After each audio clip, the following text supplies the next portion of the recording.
మీ ఇంట్లోనే మీ ఆడపిల్లనో లేదంటే ఎవరినో కానీ రేప్ చేసి చంపేశాడు, మీరు ఏం చేస్తారు? పోన్లండి, మీరు మానవ సహజం, మీరు తిడతారో ఏదో చేస్తారు అనుకుంటారు.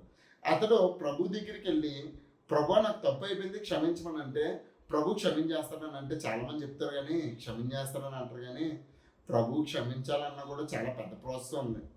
నువ్వు వచ్చి ప్రార్థన చేసి కపటోపాయంతో దేవుడా నన్ను క్షమించాలంటే క్షమించేస్తాననుకున్నారా? దావీదు తప్పు చేస్తేనే దేవుడు క్షమించలేదు. బెత్షెబా విషయంలో దావీదు తప్పు చేస్తేనే దావీదుకు అసలు అతను పలికినటువంటి మాటలు కాదు కానీ అతని రాజ్యంలోంచి తీశాడు. అతని కొడుకునే అతనికి శత్రువుగా లేపాడు. ఎక్కడైతే సింహాసనం మీద అధిష్ఠించి గొప్పగా బ్రతికినట్టు భోగభాగ్యాలన్నింటినీ కూడా ఒక్కసారి తీసి అడుగులు పాలు చేసి పిచ్చోడిలా తిరిగి అతను నిర్దోషి యొక్క రక్తాన్ని ఒలికించినందుకు అతనికి భూమి మీద శిక్ష విధించాడు. ప్రియమైన వల్ల దేవుడు అంత త్వరగా ఏమి క్షమించడం అంటే అంటే కపటోపాయంతో విరిగి నలిగిన హృదయాన్ని అయితే క్షమిస్తాడేమో కానీ కపటోపాయంతో వచ్చి దేవుని సన్నిధిలో నేను చేసింది తప్పు అని చెప్పినంత మాత్రాన దేవుడిని ప్రార్థన అంగీకరించేస్తాడంటే వెండు. ప్రభు చాలా స్పష్టంగా ఉన్నాడు, చాలా క్లారిటీగా ఉన్నాడు. పాపుల మనవి ప్రభు ఆలకించడు, పాపుల మనవి ప్రభు ఆలకించడు. చాలా స్పష్టం క్లియర్గా ఉంది ఇక్కడ. ప్రభు పాపులు మనం ఆలకించడు. ఎవరు మనం ఆలకిస్తారంట? నీతిమంతులు ఆలకిస్తారంట. ఎప్పుడు నీతి అనిపిస్తుంది? ఎప్పుడు నీతి అనిపిస్తుంది అంటే తప్పు చేసేసి దేవుడి దగ్గరికి వచ్చేసి దేవుడా నన్ను క్షమించినంత దేవుడు క్షమించేస్తారనుకున్నారా? అసలు క్షమించడు.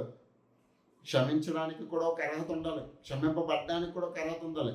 దావీదు చేసినటువంటి తప్పుకి క్షమాపణ చాలా కాలానికి వచ్చింది, చాలా కాలానికి వచ్చింది. ప్రియమైన వల్ల నువ్వు ప్రార్థన చేసి మోకరించి ప్రార్థన చేసినా తప్పు క్షమింపబడదు. ఎప్పుడు క్షమింపబడతానంటే నిజంగా నువ్వు జరిగించిన తప్పుకి నువ్వు పశ్చాత్తాపడాలి. పశ్చాత్తాపడి ప్రభా నేను చేసింది తప్పు, నన్ను క్షమించు, నువ్వు ఏ శిక్ష వేసినా ఆ శిక్షకు నేను పాత్రుడని చెప్పి ఎవరైతే విరిగి నలిగిన హృదయంతో ప్రార్థన చేస్తారో ఆ ప్రార్థన ప్రభు అంగీకరిస్తాడు. కాకపోతే నిర్దోష యొక్క రక్తం ఒలికించినందుకు శిక్ష అనేది కామన్. కోర్టులే రోడ్డు మీద అంటే మనిషి తప్పు చేస్తున్నప్పుడు కోర్టులే వదిలినప్పుడు దేవుని న్యాయస్థానం వదులుతుంది అనుకుంటున్నారా? ప్రభు క్షమించేవాడే, క్షమిస్తాడు కూడానే. కాకపోతే కపటమును క్షమించడు. దేవుడు వాక్యాన్ని వక్రంగా ఆలోచించి లేదంటే వక్రాన్ని తిప్పుకొని తనకు అనుకూలంగా మార్చుకున్న వాళ్ళని దేవుడు క్షమించడు. క్షమాపణ కూడానే వాడి హృదయాన్ని చూస్తాడు దేవుడు. వాడి హృదయంలో నిజంగా పశ్చాత్తాపడిందా? వాడిలో కృంగదల ఉందా? వాడిలో నిజంగానే ఆ యొక్క తప్పుకు తగ్గినట్టుగా వాడు నలిగిపోయాడా?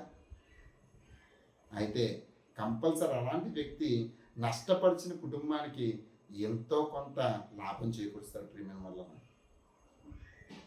అలాంటి పశ్చాత్తాపం ఉన్నవాడిని ప్రభు క్షమిస్తాడేమో కానీ కపటోపాయంతో దేవుడి సన్నిధికి వచ్చి ప్రార్థన చేసినంత మాత్రమే